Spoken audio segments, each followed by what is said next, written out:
ସାଧାରଣ କାଳର ଊନବିଂଶ ସପ୍ତାହର ଶୁକ୍ରବାର। ଆଜିର ବିଷୟ ବିବାହରେ ଏକତାର ରହସ୍ୟ। ସେ ଉତ୍ତର ଦେଲେ, ତୁମ୍ଭେମାନେ କ'ଣ ପାଠ କରି ନାହଁ ଯେ ସୃଷ୍ଟିକର୍ତ୍ତା ଆଦ୍ୟରୁ ସେମାନଙ୍କୁ ପୁରୁଷ ଓ ସ୍ତ୍ରୀ କରି ସୃଷ୍ଟି କଲେ, ଆଉ କହିଲେ, ଏହି କାରଣରୁ ପୁରୁଷ ପିତାମାତାଙ୍କୁ ପରିତ୍ୟାଗ କରି ନିଜ ସ୍ତ୍ରୀଠାରେ ଆସକ୍ତ ହେବ, ଆଉ ସେ ଦୁହେଁ ଏକାଙ୍ଗ ହେବେ। ଏଣୁ ସେମାନେ ଆଉ ଦୁଇ ନୁହନ୍ତି, କିନ୍ତୁ ଏକାଙ୍ଗ ଅଟନ୍ତି।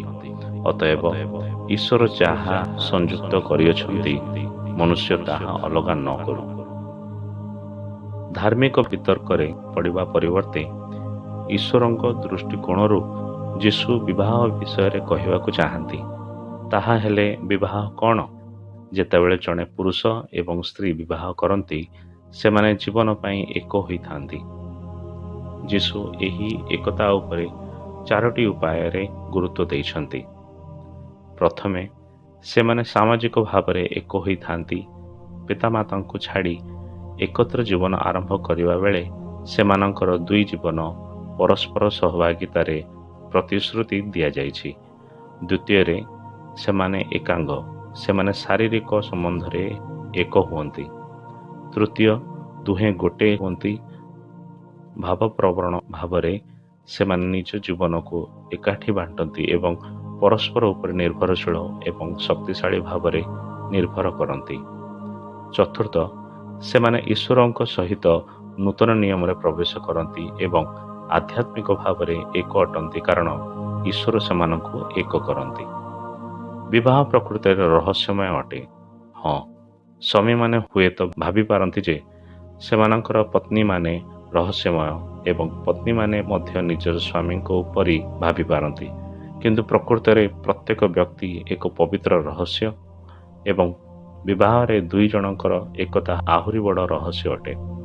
ପ୍ରତ୍ୟେକ ବ୍ୟକ୍ତି ଯାହାକୁ ଆପଣ ଜାଣନ୍ତି, ବିଶେଷ କରି ଆପଣଙ୍କର ଜୀବନସାଥୀ, ଈଶ୍ୱରଙ୍କ ସୃଷ୍ଟିର ଏକ ସୁନ୍ଦର ଏବଂ ଗୌରବମୟ ରହସ୍ୟ, ଯାହାକୁ ଆପଣ ସମାଧାନ କରିବାକୁ ଡାକନ୍ତି ନାହିଁ, କିନ୍ତୁ ପ୍ରତ୍ୟେକ ଦିନ ଏକ ଗଭୀର ସ୍ତରରେ ସାକ୍ଷାତ କରିବାକୁ ଡାକନ୍ତି।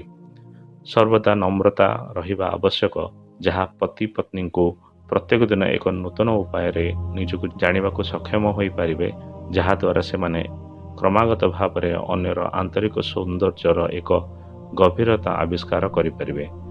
ବିବାହରେ ଅନ୍ୟକୁ ଏହି ନମ୍ରତା ଏବଂ ସମ୍ମାନ ହିଁ ପତି ପତ୍ନୀଙ୍କୁ ସେମାନଙ୍କର ମିଳିତ କାର୍ଯ୍ୟ ପୂରଣ କରିବାକୁ ସକ୍ଷମ କରେ। ଆସନ୍ତୁ ଆମେ ପ୍ରାର୍ଥନା କରିବା। ଆସନ୍ତୁ ଆମେ ଆଜିକାର ଏହି ଦୁନିଆରେ ଯେଉଁ ପ୍ରକାରରେ ପତି ପତ୍ନୀ ଭିତରେ ସମ୍ପର୍କର ଅସୁବିଧା ରହୁଅଛି, ତାଙ୍କର ସମ୍ପର୍କର ଦୃଢ଼ତା ପାଇଁ ଆମେ ପ୍ରାର୍ଥନା କରିବା। ହେ ପବିତ୍ର ପିତା, ଦୟାକରି ମୋର ବନ୍ଧୁମାନଙ୍କରେ, ମୋ ପରିବାରରେ, ତୁମର ଗିର୍ଜାରେ ଏବଂ ମୋ ଭିତରେ ବିବାହ ପ୍ରତି ପ୍ରତିବଦ୍ଧତାକୁ ଦୃଢ଼ କର। ଲାଗୁଛି ବିବାହ ସବୁଆଡ଼େ ଅସୁବିଧାରେ ପଡ଼ିଛି। ତୁମେ ମୋ ଜୀବନରେ ରଖିଥିବା ଲୋକର ସୌନ୍ଦର୍ଯ୍ୟ ଏବଂ ପବିତ୍ର ରହସ୍ୟ ଦେଖିବାକୁ ମୋତେ ସାହାଯ୍ୟ କର। ତୁମର ଦୟାଳୁ ନିୟମରେ ଆମେ ନିଜ ଜୀବନକୁ ସମର୍ପଣ କରିବା ବେଳେ ଆମ ଉପରେ ତୁମର ଆତ୍ମା ଢାଳି ଦିଅ। ଆମର ସମ୍ପର୍କକୁ ଦୁନିଆ ପାଇଁ ଆଲୋକ ଏବଂ ଆମ ପିଲାମାନଙ୍କ ପାଇଁ ଆଶୀର୍ବାଦ କର। ଯୀଶୁ, ମୁଁ ତୁମ ଉପରେ ଭରସା କରେ। ଆମେନ୍।